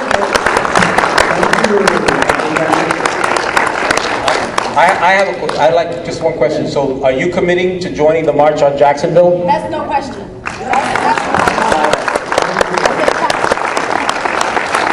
We really want to wrap things up. We thank Nelson Denis, and we thank Amy Mercado and all of the elected officials who are here. Nelson, also InformacionAlDesnudo will be marching. Now we are going to go to our next part, and we're just wrapping things up. We're going to have Marilyn Mencia, who will be giving a little presentation up here. You can go right up to the podium.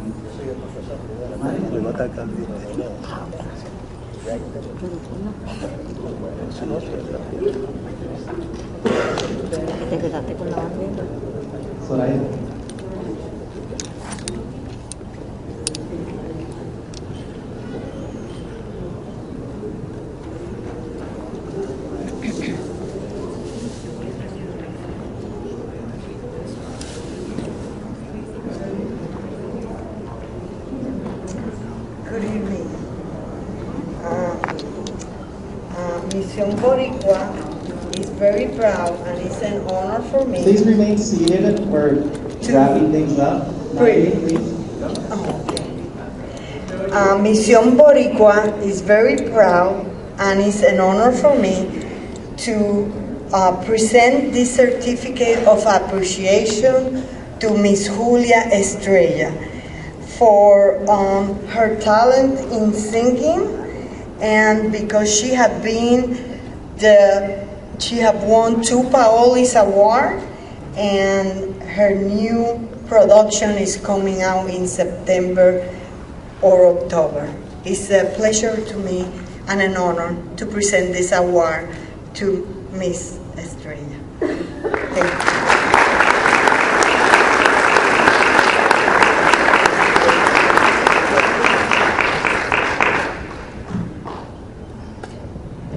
Muchas gracias especialmente a Zoraida por la invitación y a todos ustedes.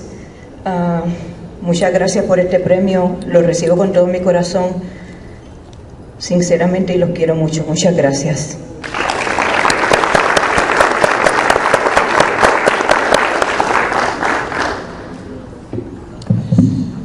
Ahora tendremos por aquí a Raúl Ramos, who's from the National Puerto Rican Leadership Council Education Fund. Raúl Ramos.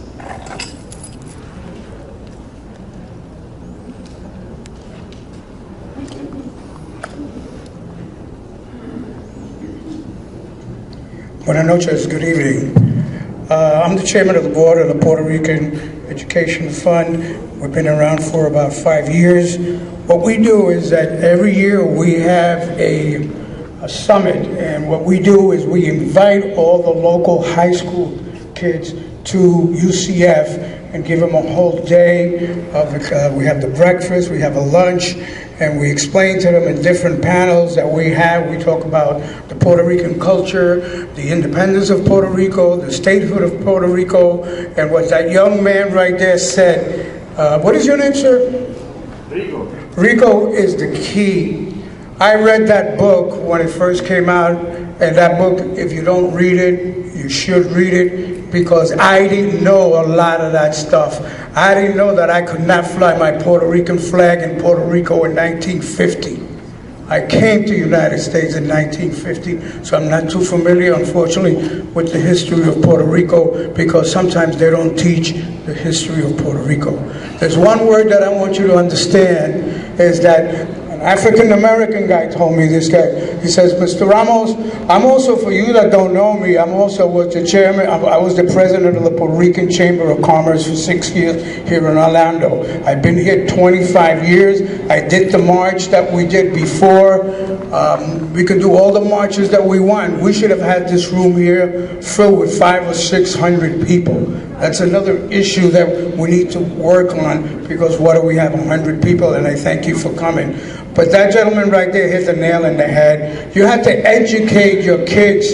You have to tell them when they're 4 or 5 years old, what is the history of Puerto Rico? That's what we're going to do in that summit coming on the 25th of September. So like I said, we bring all the kids. They got to dress with a tie, they got to dress appropriately, and we take them to the UCF, and we have different people from business, from culture, from background, and explain to them different things.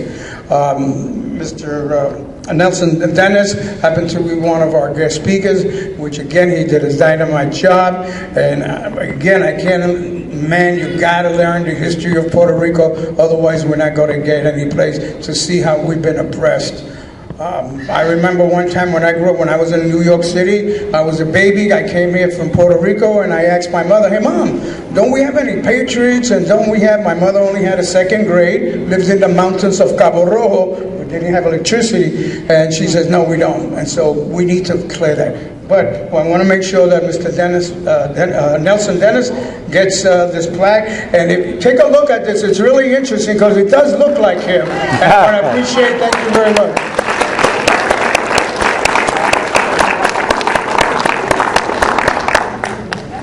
Head down. On behalf of the Puerto Rican Education Fund, thank you for your time and your inspiration.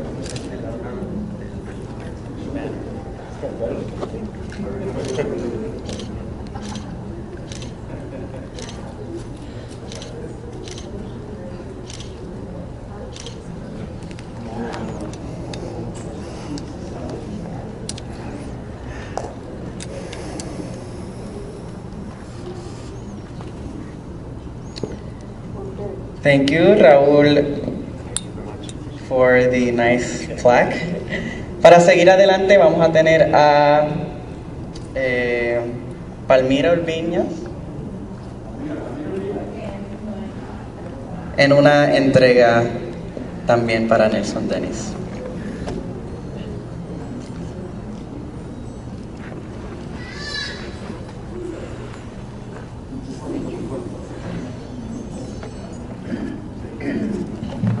Buenas noches a todos. Es un gran placer y orgullo estar aquí esta noche con ustedes. Darles mi agradecimiento de todo corazón a mi querida amiga Sori por invitarnos a este acto tan maravilloso. Misión Boricua está haciendo la diferencia en esta ciudad y los invito a que continuemos apoyándolo. En mi parte, como presidenta y fundadora de AIPE, la Asociación Internacional de Poetas y Escritores Arte y Cultura Hispana, es un honor para mí entregarle el premio a la honor a la excelencia al señor Nelson Denis. Yo creo que su libro ha sido un gran acierto, nos ha enseñado, nos ha educado y va a ser la llama que va a encender toda esta iniciativa que vamos a comenzar de ahora en adelante. Así que de verdad lo felicitamos con todo nuestro corazón. Y en la presentación de su libro War Against All Puerto Ricans, reconociendo con ello su valiosa aportación al enriquecimiento de nuestra literatura hispana a nivel nacional e internacional. Gracias por estar con nosotros, y nosotros en este año el AIPE llevará al mundo entero la antorcha cultural hispana, que no es de fuego, es de luz, porque nosotros somos luz para el mundo. Y nosotros vamos a llevar mensajes de paz, de amor y de unidad entre todas las naciones. Muy importante en este momento donde el mundo necesita estar unido. Todos necesitamos estar unidos en un solo corazón. Yo creé esta organización, pero primero que nada soy puertorriqueña. Así que estaré con ustedes en todas las marchas y en todos los inventos que hagan. ¡Arriba Puerto Rico!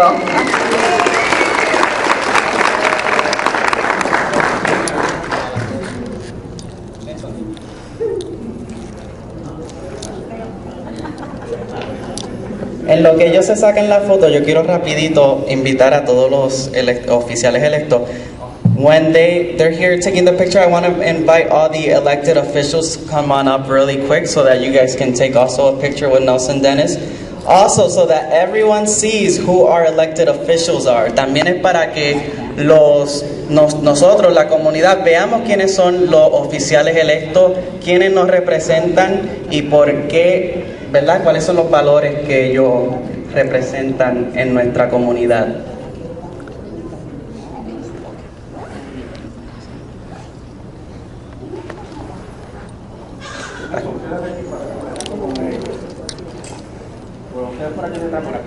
So elected officials to my left. Right here. Yep. Right there. Vamos a tener los oficiales electos nada más ahora. Los oficiales electos. No, vete. No, I'm going to come right back. Oh, okay. So, como pueden ver aquí, tenemos diferentes representantes del gobierno. Vayan donde ellos, pregúntenle, hagan las preguntas, a ellos les gusta hablar. No, you. Okay. Just join the war against all Puerto Ricans. We've been with you for a while.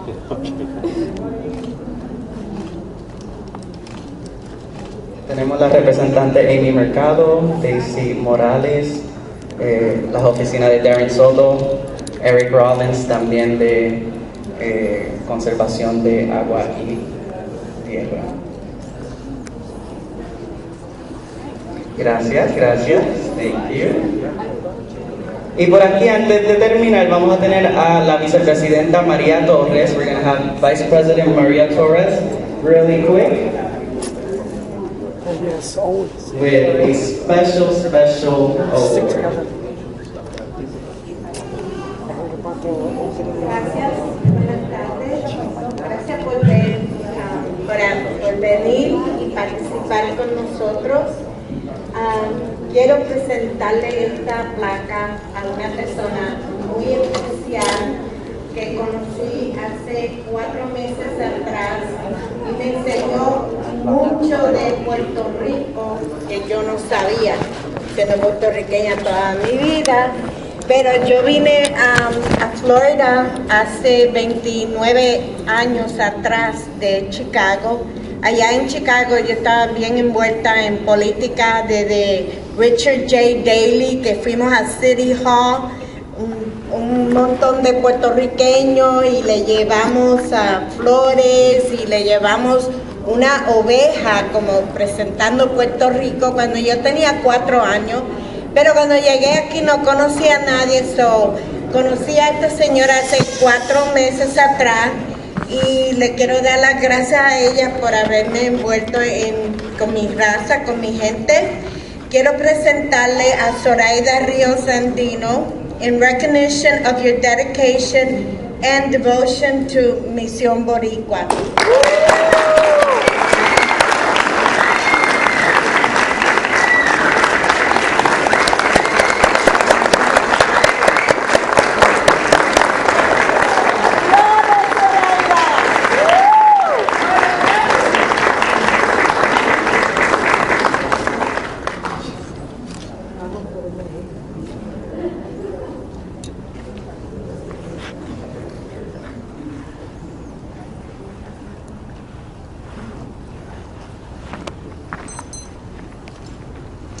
Y ya para terminar, to close, we're going to have our president and our fearless leader, Zoraida Ríos Andino, to thank you guys all for coming.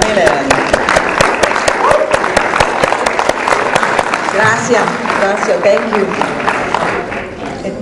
Quería mencionar rapidito que tenemos con nosotros un autor de libros, este caballero aquí, Juan Rivera, con doctorado in physics, a doctor in physics, one of the first engineers in NASA, Puerto Rican.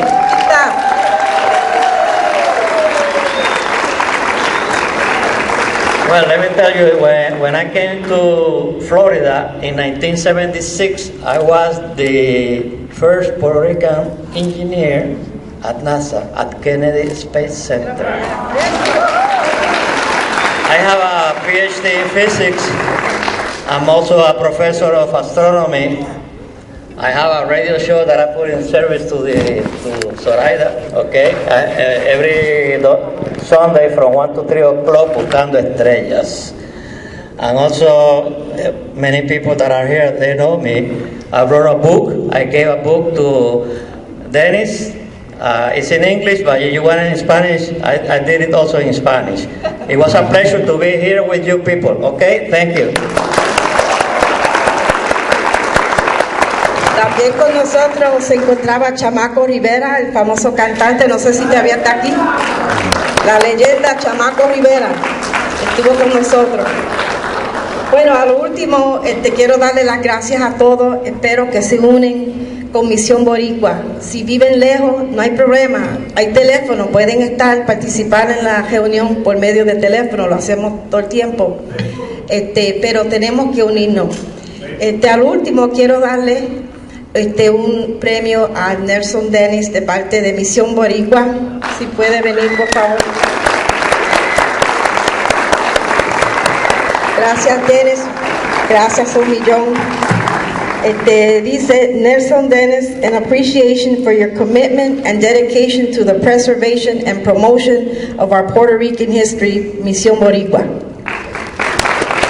We also want to give you one of our Mision Boricua t-shirts. There we go. There's still a few t-shirts if somebody wants one. I want one.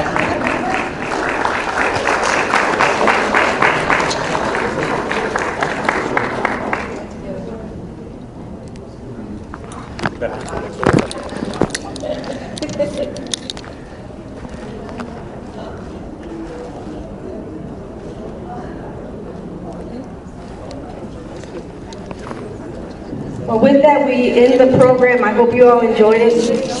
¿Alguien quería decir algo más? We have our meetings on the 3rd Sunday of the month, and usually they're at my house, but I think after today, we're going to have to find another place because a lot of people are interested in joining. So we will let you know. Make sure you sign the sign-in sheet. And please make sure you look at the Mision Boricua page in Facebook. We also have Silverio Perez's cousin that's here, and she's promoting an event for Silverio Perez as well. So if anyone wants to purchase a ticket, you can contact Mari. Thank you all.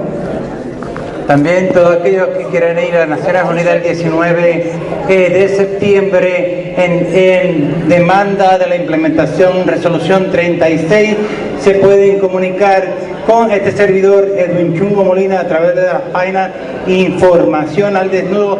Toda esta actividad va a estar en Información al Desnudo. Pueden ver todas las fotos, pueden ver todo el audio y todos los videos que se han grabado de esta actividad hoy. InformacionAlDesnudo.com, y pueden también encontrarme en el 561-758-7509. Muchas gracias.